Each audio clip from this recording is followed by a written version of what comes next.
Teve algum Mas, caso que lhe chocou ainda mais aqui em Jaboticabal?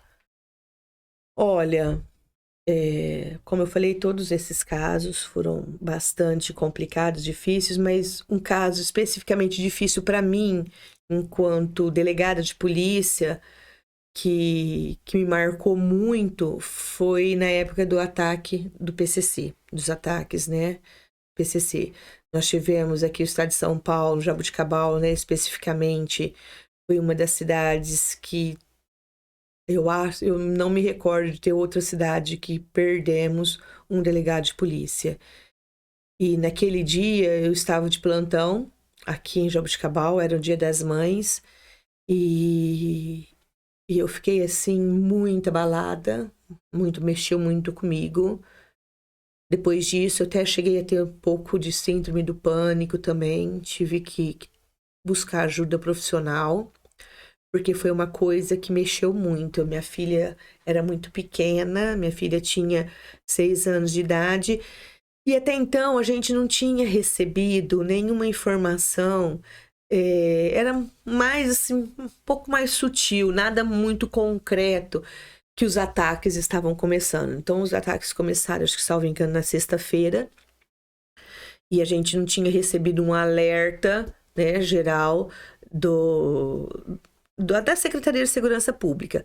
Aí, quando foi no domingo, no Dia das Mães, nós recebemos todos os delegados de polícia e policiais civis, acho que, salvo engano, a Polícia Militar também, os policiais militares, a gente recebeu informações de que o PCC iria fazer um ataque muito grande naquele dia, que era um dia para ficar um dia na história. Então, aquilo a gente já ficou um pouco já apreensivo, né? E foi tão, assim, complicado esse dia, porque minha filha e meu marido tinham saído de casa e eu tinha recebido essa ligação. Então eu já fiquei preocupada, né? Porque os ataques não eram direcionados só para os policiais civis, né? Delegados ou policiais militares. Eram direcionados também para Para familiares. familiares. E nesse dia, a gente tinha recebido informação que eles iam fazer ataques contra familiares de policiais. E aquilo assim, me deixou um pouco apreensiva, e minha filha e meu marido não estavam em casa.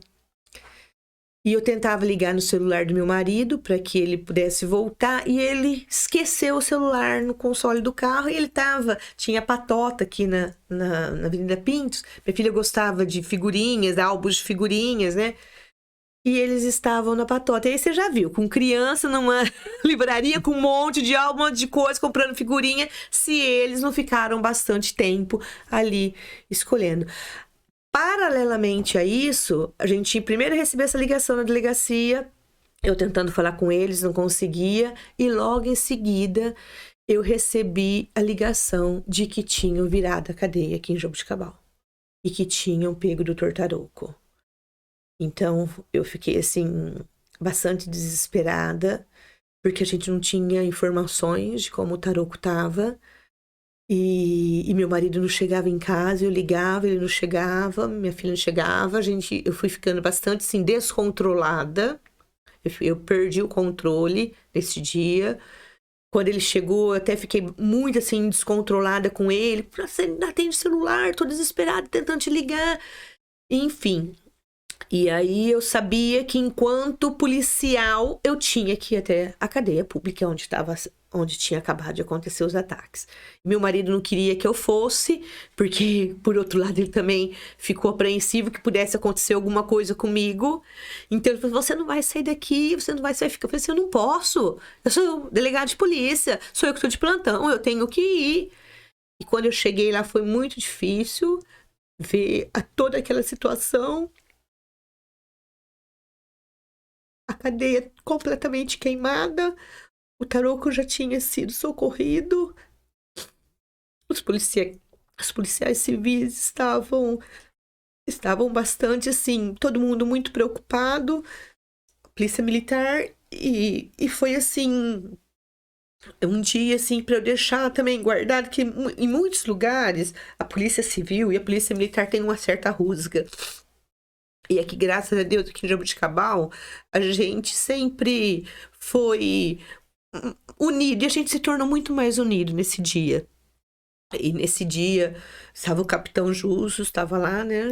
Que ele que estava comandando a tropa, o sargento Pires na época, e eu estava lá. O outro delegado de polícia, que era o delegado do município, ele não estava aqui, ele tinha ido, parece que ele também não morava em Jaboticabal, ele tinha ido visitar a sogra e a mãe dele. Então eu estava sozinha, o doutor Oswaldo, a gente não tinha achado o doutor Oswaldo, e eu estava sozinha, tendo que lidar com uma situação difícil enquanto profissional, enquanto pessoa, tendo que segurar todos ali, porque foi uma revolta muito grande, porque o pessoal queria também invadir a cadeia, e eu sabia que eu não podia deixar aquilo acontecer, porque senão a tragédia ia ser muito maior, né? Enfim, foi um dia. Enquanto policial civil, foi o dia mais difícil. Nossa, desculpa. Foi o dia mais difícil, assim, da minha carreira enquanto delegada de polícia. Aí a gente trabalhou, assim, nós trabalhamos assim, o dia inteiro, fiquei lá o dia inteiro, ligava para minha casa para poder deixar meu marido tranquilo. Todos os policiais civis, durante aquela semana inteira, todos os policiais civis, policiais militares, nós ficamos ali onde é a cadeia, né? Quando a gente fala que a gente ficou entrincheirado ali no DP.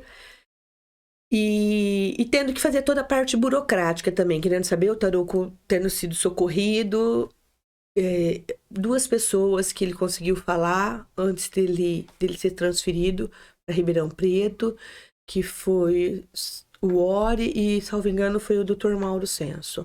Ele conseguiu falar com eles, pedir para que o Ori tomasse conta da cidade, da cadeia, que fizesse uma grade que ele já estava pedindo já há bastante tempo. Ele pediu isso para o Ori, pediu para o Ori cuidar da família dele. E depois ele foi levado para Ribeirão Preto. E naquele dia, coincidentemente, eu também estava de plantão na delegacia seccional lá em Sertãozinho. Então, aqui toda aquela bagunça, a gente tendo que fazer flagrante, aquela confusão toda. E eu tive que ir para Sertãozinho, deixar. Aí o outro colega, né, que tava na cidade dele, ele teve que voltar. E aí ele ficou aqui e eu fui para Sertãozinho. Meu marido acabou me levando, eu não fui nem de viatura, porque na época, como tava tendo ataques em viatura e tudo mais, eu acabei indo com um carro particular. Meu marido me levou. E foi tão, assim, marcante também, quer dizer, eu já estava saindo numa situação de um estresse violento daqui de Jaboticabal. E quando eu fui para Sertãozinho, assim que eu entrei no plantão policial, na época o plantão estava sendo realizado lá na DISE, de Sertãozinho, tinha uns policiais militares na frente, eu entrei para guardar minhas coisas. Nisso passou também uma moto com 2 integrantes e eles metralharam também o plantão policial de Sertãozinho. Então, é uma coisa. A gente, naquela semana, daquele dia, da semana seguinte, a gente sabe quando você vive aquela apreensão, aquela coisa, mas graças a Deus passou. Os responsáveis, né, pela morte do Tarouco, eles foram criminalizados, né, foram sentenciados, tiveram a condenação, mas eu acho que é óbvio que a gente teve, né, várias dificuldades enquanto policial, mas aquilo que me marcou muito foi nesse dia, no dia 14 de maio de 2006, que era a comemoração do Dia das Mães. E depois, infelizmente, ali uns dias, acho que, salvo engano, no dia 2 de junho, o Tarouco acabou vindo a óbito. Uma grande perca para Jaboticabal, grande perda, né? Foi. Porque ele era uma pessoa, assim... não é porque ele não tá, mas aqui, né, que as pessoas falam, depois que morre vira santo, né? Não é nada disso. Mas ele era uma pessoa que, se você precisasse de um colega, como que você faz isso daqui? Como que você resolve isso? Nesse caso aqui...